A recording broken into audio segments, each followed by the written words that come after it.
Bonjour à tous. Le fonds d'indemnisation pour les éleveurs dont les troupeaux ont été touchés par la dermatose nodulaire va être doublé. Déclaration d'Annie Genevard hier. Le département du Jura avait été particulièrement touché avec plusieurs foyers à Écleux. La ministre de l'Agriculture a annoncé un doublement à 22 millions d'euros du fonds d'indemnisation. Ce fonds est destiné aux éleveurs touchés par les conséquences économiques de cette maladie animale. La grève des médecins et le contexte hivernal exercent une pression sur le système de santé, annonce l'ARS Bourgogne-Franche-Comté.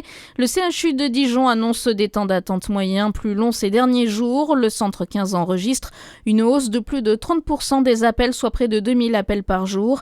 Les médecins de l'hôpital privé Dijon-Bourgogne se sont mis en grève hier. Des élections législatives anticipées pourraient-elles se tenir en même temps que les municipales ? Sébastien Lecornu a demandé au ministre de l'Intérieur d'étudier l'organisation de ce scénario. Le Premier ministre et le Président envisagent une dissolution de l'Assemblée nationale en cas de censure du gouvernement.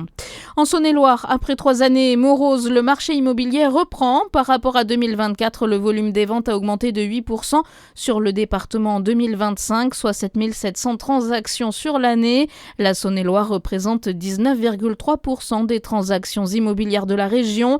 La majorité de la clientèle est constituée d'investisseurs locatifs et de personnes âgées qui se séparent de leur maison pour acheter un appartement cossu. Duhan de Prunel-King prolonge une saison à l'ESBF. Le club a annoncé dans un communiqué hier la prolongation du contrat pour une saison supplémentaire. Arrivé à Besançon à l'été 2023 pour intégrer le centre de formation, l'arrière-gauche est désormais lié au club jusqu'en 2027.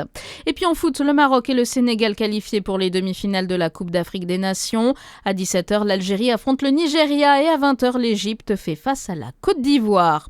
Bonne journée sur Fréquence Plus.